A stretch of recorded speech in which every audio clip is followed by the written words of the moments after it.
Good evening. Welcome to Rails Around York. I'm Larry Keller.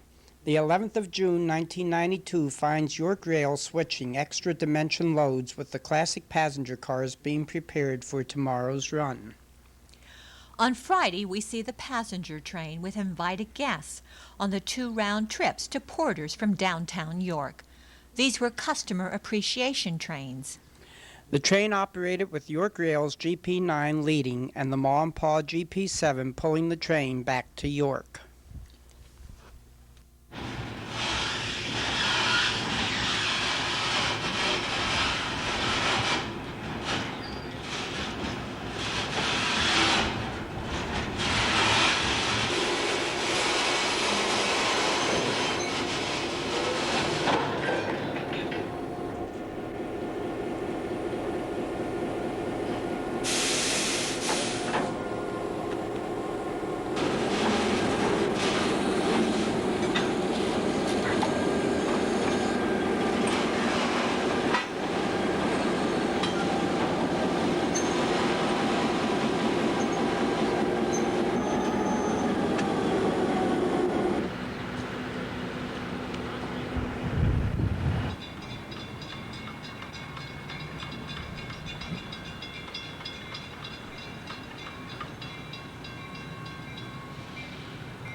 The train leaves Porter's on its return to York.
Welcome to Rails Around York. I'm Larry Keller. Tonight we'll have an interesting program for you.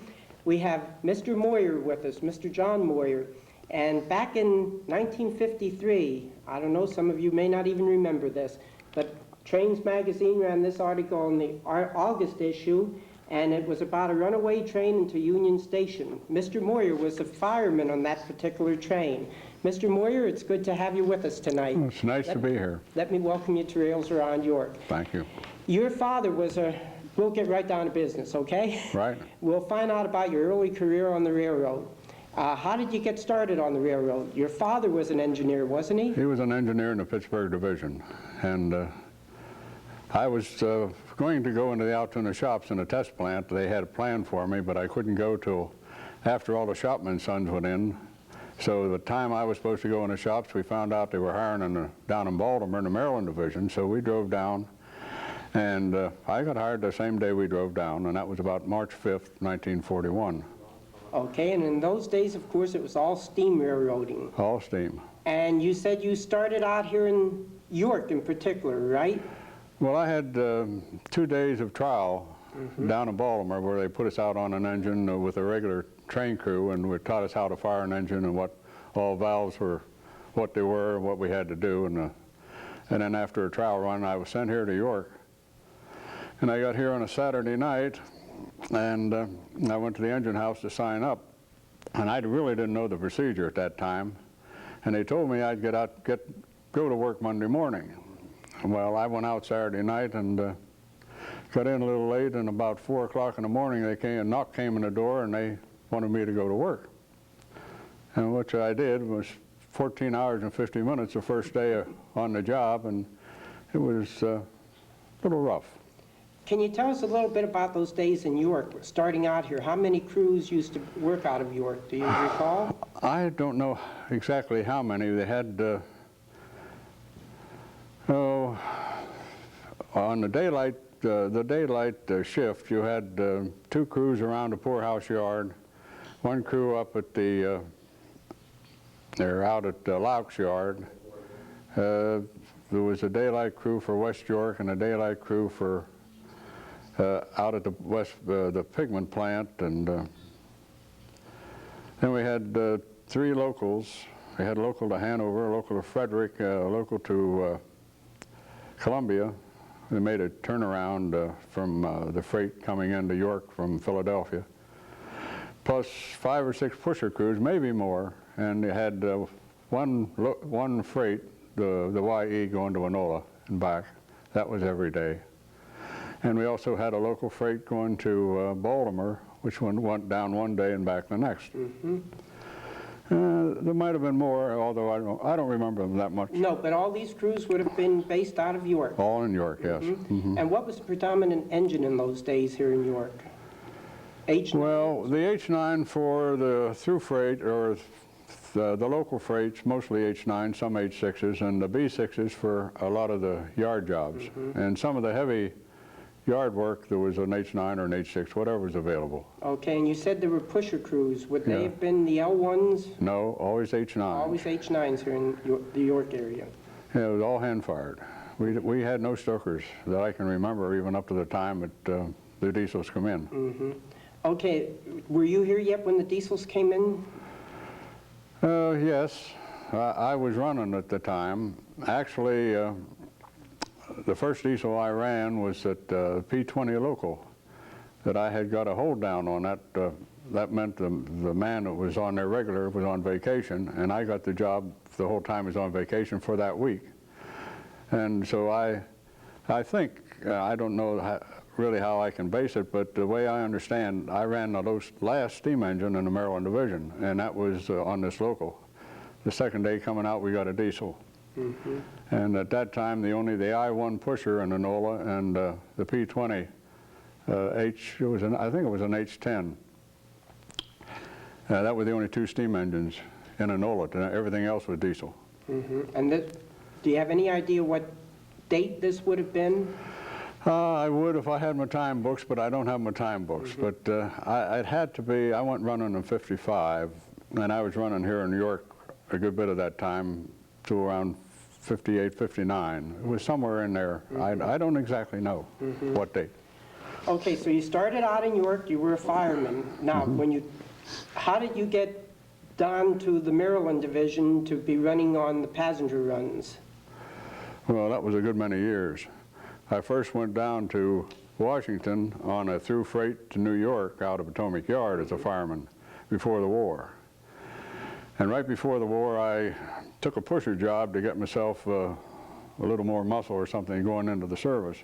And I went into service for 3 years. When I come out, they had us running already as promotion on paper. So we had to accelerate all our teaching that they're learning at that time. And we went, I think about 1947, I think we went running for maybe 3 to 6 months. Then we went back firing for quite a while. And then I think 1955 I went running. I think I stayed running for the whole time from then on. And did you get an assigned run in those days, or were you probably on the extra board? Well, as a fireman, when you first start out, you're on the extra list. You get a little seniority, you can pick a yard job. And the bigger paying jobs are naturally the freight jobs or passenger jobs. So as you work up in seniority as a fireman, they're not assigned. You have to bid for them. And your seniority is what entitles you to the job. That's the way that works. Okay, now, you also told me that when you were running on the Maryland division, you were probably one of the first men on the Congressional Limiteds? I worked at Congressional, yes, when I first started out, although that was firing. That was right after the war. And I don't know, I can't remember exactly if I was exactly the first, but I remember as a fireman, the speed control came in about that time. And the speed control they had mostly on the Congressional engines. And if I'd ever get an extra engineer, most of the time they weren't familiar with the speed control. So they had to get, I had to brush them up a little bit on the And this would have been about 1952 that the speed control came in, or? Oh, I can't be too precise on that. It would be Early 50s. It would be our 50s. Well, no, I'm wrong about this. Not yeah, the speed control. I'm confusing that with the Congressional before the war. They had a Congressional before the war that made one stop to Newark, and there was a Congressional then. But I'm talking about the Congressional when the new equipment came. And the red engines and the speed control at that time. And that would have been about 52, 53. 53, somewhere in there, yeah. Now, there was a lot of fuss made about these new trains. I know they really put a lot of publicity out on them. They were beautiful. They were very good. It's a shame they're not around, but there's none left anymore. But it was a very nice train. They were always the one unit. They kept them together, and that's what made them great. I have a picture someplace. We'll try to get it when we come back from the break, that the Pennsy put out on their timetables. It's an artist's conception. And the Congressional, we do have a book here with the Trains magazine ran an article on the inauguration of the Congressional. And they did quite an extensive public relations thing for the Pennsylvania. And this would have been June 1952 that particular article was in. Well, then that's about the time they came in, probably 52. Yeah, I believe March they ran the official press run for these trains. But anyway, they were beautiful trains with the engines painted red, and of course they kept the red engines on the trains, didn't they? Oh, yeah. Well, they had the nice diners. They had observation car on each train, the New York or the Boston run. The Congressional went to Boston, too, that one run. Yeah, but that's the only trains that really had the observation car, except for your Pullmans and your St. Louis and the Cincinnatian and some of those we had there before the war. Okay, I think we'll go to a break now, and we'll show some train video from slides and pictures and movies that is in my collection, and then we'll come back and we'll talk more about this train wreck in Washington, D.C. that you were involved in. Okay, fine. Okay, we'll take the break now. Okay, we're looking at the Metroliners going through Aberdeen, Maryland, and these are all Aberdeen, Maryland. There's some GG ones. And This would be about probably 1970, somewheres in there. Would be in the Penn Central days, Metroliner going north. This is all Aberdeen, Maryland. You worked on Metroliners, didn't you? Oh, I worked on them, yes, for, I guess, approximately 10 years, maybe a little more. Did you enjoy your time on them? It was exciting. Yeah, I think I was the first guy to hit a car with a Metroliner. And where was that? I was up at Iron Hill. I had 2 bad experiences on a Metroliner that way. But the car wasn't empty. It was they were rebuilding a railroad crossing, and the girl ran around to get to the barricade, and she got down there and dropped in the track. And I came around a curve and saw him, and of course I put it in emergency, but it didn't matter. I hit her about 100 miles an hour. I know Aberdeen was a very bad place for. Yeah, well, Iron Hill was up there at Davis Interlock, and then we came to Iron Hill and going down the hill, and as we pitched down the hill. Now this would be the X995. This would be the prototype for the AEM7 that came along later on. That was quite an engine. For its size, it was really a good engine. Now these would be over in New Jersey Transit territory. AEM7's being towed by a G train. Of course, this is the 4876, the engine involved in the Federal Express, and this is all over in South Amboy, New Jersey. And this is the last GG1 to operate in scheduled service coming into South Amboy on a Friday evening. Well. And that'll be the end of that tape now.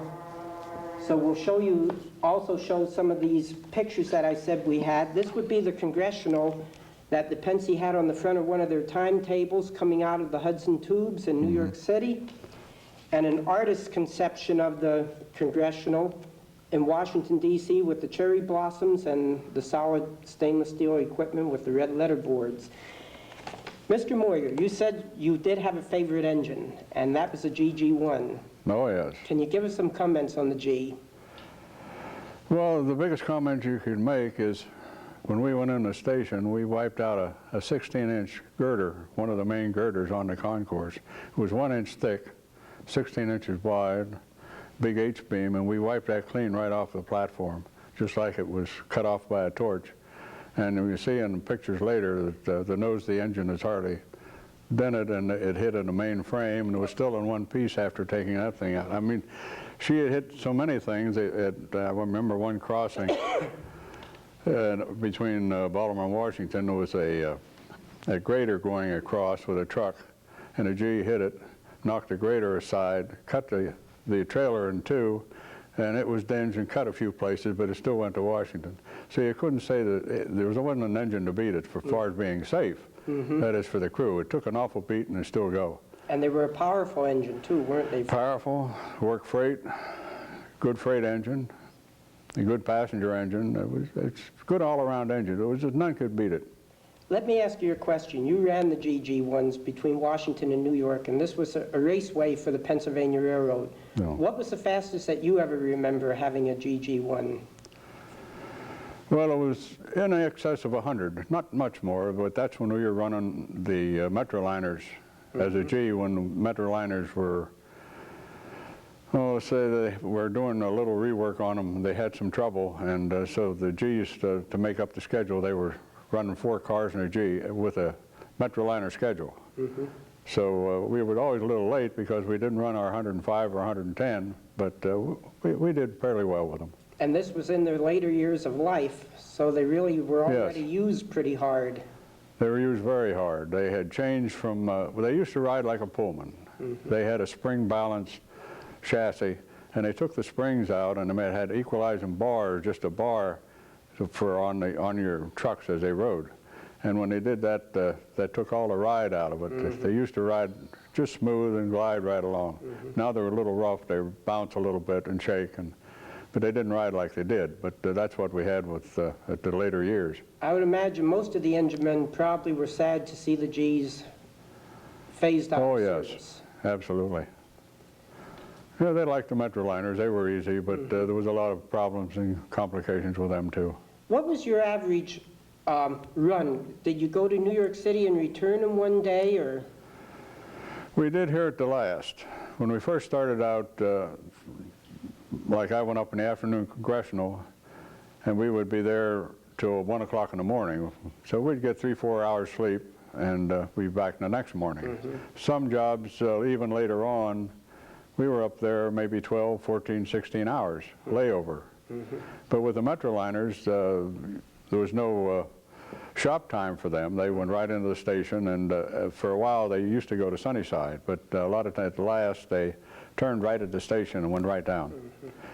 There wasn't that much maintenance on them except checking brakes and watering and a few things like that. That's the only thing that bothered. So right now they're turning within an hour, 2 hours, maybe 3 hours. I don't know the exact schedule, but years ago we had a pretty good turnover there, anywhere from 4 to maybe 12, 16 hours on different jobs. You know, it's the way it was set up, the return run.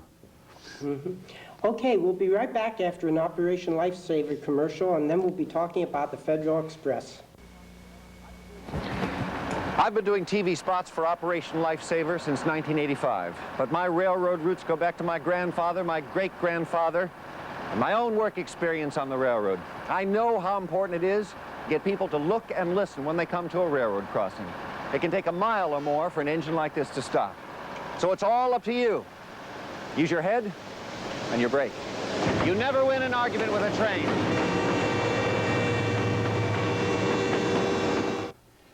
We're back, and we're going to talk to Mr. Moyer now about his experiences on the Federal Express that particular day when it ran into Union Station. Tell us your story. Well, we signed up in New York about 1 a.m. in the morning, and that train left New York Station at I think 3:02. So that gives us 2 hours to get our engine ready and get over to New York and then wait for our train. But I remember that night, I think they were 20 minutes late coming into New York, somewhere in that vicinity. And there was nothing unusual up to that point. We was out on the X tracks, and when the New Haven engine left, we backed in and coupled with the train and proceeded with a regular brake test, which normally consists of a service reduction and then lap the brake valve, and you hold it for 1 minute and check the amount of leakage per minute. And at that particular train, which is a little unusual, there was no leakage whatsoever for 16 cars, and very unusual. Usually you have 1, 2, or 3 pound leakage. So everything was, when we released the brakes, they gave us a okay in the brakes, and we took out. And everything was normal the whole way down to Baltimore. There's really nothing distinguished between any other run. And when we left Baltimore Station, we went right up through the tunnel, and we were still over 20 minutes late. Harry, that was Harry Brower, the engineer, he always ran his time. In other words, you could make up time with that schedule, but he kept to the schedule, so we were only 20 minutes late, I think, around Baltimore. And we went over the B&P, and at that way he ran the B&P, he never put the brake on. He used the hills to, well, he would shut off before the hill and let it drift down a hill and pull on it way up, so he never broke. And we never used a brake again till we got that Bladenburg Road, and we got the approach signal for Bladenburg Road, and Harry put the brakes on. And I didn't notice anything unusual, although I didn't hear the exhaust. If I did, it was very little exhaust. And a few seconds later, Harry said, he said, I can't hold them, and he put the train in emergency, and there was really no exhaust there. So I have an emergency valve above me in that side of the cab, so I told Harry, well, I'll stop her, and so I grabbed the emergency valve, and it just fell down. Usually you have to pull it down with a pressure of air in there, but there's no air, so it just fell down, and at that time, we knew we had no brakes. So this time now we're approaching New York Avenue, and that's a 30-mile curve into Washington Terminal. And we were doing approximately maybe 40, 45, maybe 50. And we turned that corner. It wasn't bad at all. The only difference in this run and any other run, usually when we come down to New York Avenue, we have a stop signal. And they were backing out a Southern train when we were on time, and they were backing it out going into the yard. But us being late, that train had already passed, so we had a clear shot in. Or it might have been a different story too, right there at New York Avenue. So we went down, I don't know, 41, 42 track, which is a different number from C Tower out. And they had a 15-mile crossover before C Tower. Well, we hit that 15-mile-an-hour crossover. The old G laid over on the one side when we hit that curve, and then she still held the rail. We got to the other end of the crossover, and she heeled over on the other side and still held, straightened herself up, and went in 16. But getting back to K Tower, when we get around the curve, Harry tried to, he reversed the engines. It's the only thing left for him, but it didn't matter. The overloads kicked him out right away, so it just mattered of a little jolt, and that was gone.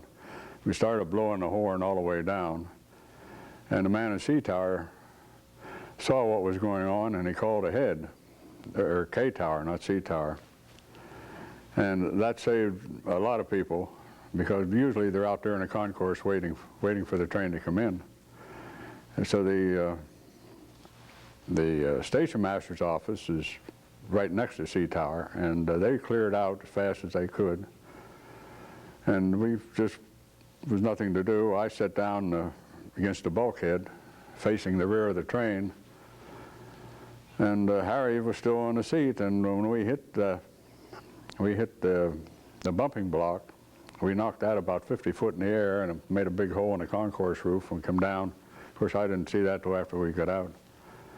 And it was a few bumps, and we going on. I don't remember that much, except we started to sink.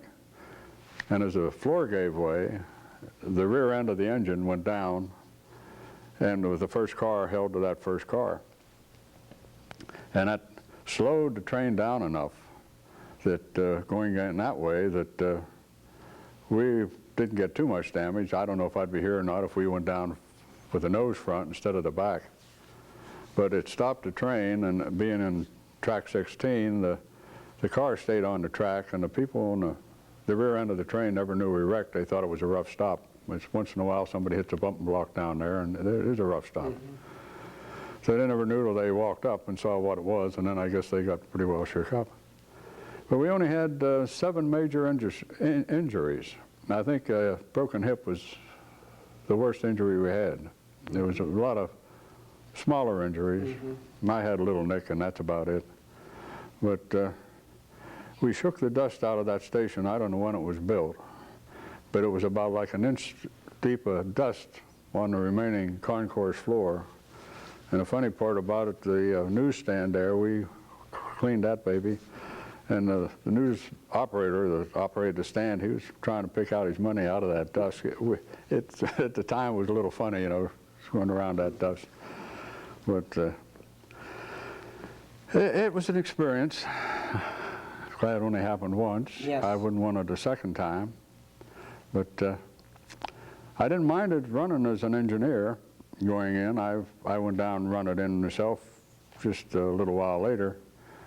But the first couple months that I was going in with extra engineers, I would always get up and go back to the rear when I passed C Tower going into the bumping block. It took me a while to get over that, but as running in there, I didn't mind it as much. Well, I imagine that was quite an experience for you. It was. I had a lot of thoughts running through my head, not like I was going to die or seeing anything like that, but one thing I remember back from the service that some of those training films, like in the Air Force, you know, when an impact, how to get your back away from the impact, you know, look back and all. That's why I got off and sat down and put my back and brace myself against the locker or the wall in the back there. And so I didn't get bounced around too much. I guess Harry didn't either. The way we settled down, it just seemed to slow us down. Very nice. It was fortunate. That's about the only word you could say. It was very fortunate. And a couple of boys helped us out of the cab, and that was it, except the Capitol Police wanted to arrest us right away. They didn't know what for, and I guess they were shook up more than we were. But one of our local chairmen was there, and the FBI was there in a short time later, and so investigated us right away to find out what it was. Of course, I think I thought to myself it was sabotage, because at that time we never had a brake failure. This wasn't a brake failure either. The brakes worked. After the 3 cars where the angle cock was turned. And so when we wound in the station, all the brake shoes had been burned off. The clogs which held the brake shoes were burned off. So there was no brakes at all, but we had brakes on the engine and 3 cars. But the others were these big black Pullmans, and they were very heavy, and we were all going downhill. Just pushed you along. It just took us right along. And so there was, when we got in there was nothing left as far as brakes concerned. We only had one. If the flagman would have realized what happened, he could have put the emergency on and stopped the train, but he didn't realize what happened. He was an extra man. Well, we're out. I think we ran out of time here, so we thank you for coming on the program and sharing your experiences with us, Mr. Moyer. You're quite welcome. And for Rails Around York, I'm Larry Keller. Good night.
Here's the sower, Michael Guido of Meta, Georgia, with a seed for the garden of your heart. A thief broke into a shoe store, stole the shoes out of the boxes, and put the boxes back in place. When customers came in to be served, the clerks pulled out box after box, only to find them empty. Life for so many is like those shoe boxes, empty. I have everything to live with, cried a young man, but nothing to live for. What seemed sweet became bitter. His lust became disgust. His drugs became despair. Do you want a life that's full and fascinating? Look to the Lord. He said, my purpose is to give life in all its fullness. A Seed from the Sower has originated from the studios of the Guido Evangelistic Association, Meta, Georgia.